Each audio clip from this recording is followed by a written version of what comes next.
Hey guys, this is Brad at Traeger Grills. Right now I'm going to show you how to remove an auger jam in the event that your auger stops spinning and is not feeding pellets into the fire pot. The first thing we need to do is remove 4 screws. You got 1, 2, 3, and 4 on the back side, as well as the screws that hold your controller in place. We're going to remove that hopper so we can see kind of into the guts and the mechanics of the grill to work on this auger jam. All right, so we're gonna take the controller, dismount it from the hopper first. So you wanna put the controller back through the mounting hole. The easiest way to do it is to kind of pull it out of the hopper and then kind of put it through sideways and wiggle its way into that mounting hole. The next thing we wanna do is we're gonna take off the hopper from the grill. It's mounted to the side of the grill with 4 screws, 2 in the front, 2 in the back. So when you remove that last screw, you want to actually make sure you have a hand on here just in case this hopper wants to fall off. Just lift up a little bit. Your controller may dangle down. Shouldn't be a problem when it's hanging by the wires.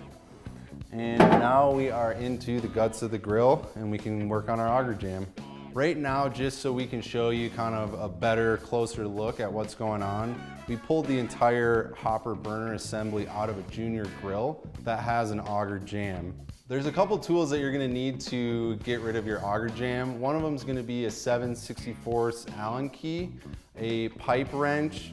You may also need a flathead screwdriver and Phillips head screwdriver, as well as a set of pliers and something that has a flat edge on it. We have a hammer here. We're gonna use that to clean out the stuff that's in the auger shaft.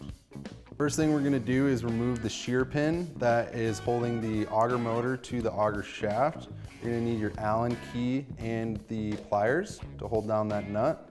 This will then allow us to remove the motor completely from the shaft. And now we have the shaft open here. The next thing we want to do is remove this bushing and this screw.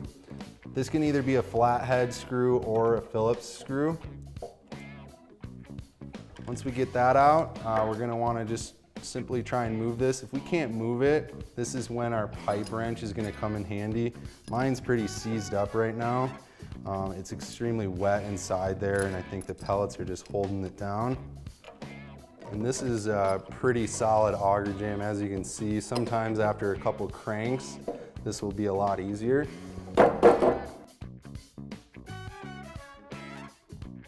Once you get the auger removed from the auger shaft, you can either use a hammer or something with a flat edge. Sometimes the auger actually works really well also. You just spin it, push it in and out, and it should help clear the stuff that's seized up inside there.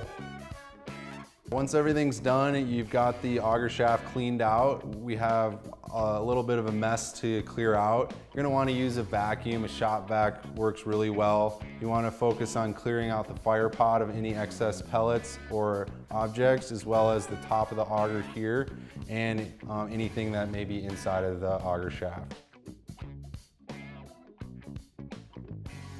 All right, now that you have the auger shaft cleaned out, we're just gonna put everything back together the same way that we did it. You'll first put the auger back into the auger shaft. You will set the bushing here with the set screw, and then you will attach the motor back to the auger and use that shear pin, and you should be back up and running.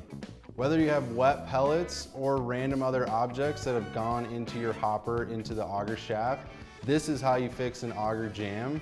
Make sure that you register your grill on TraegerGrills.com. If you have any further questions, give us a call at 1-800-TRAEGER.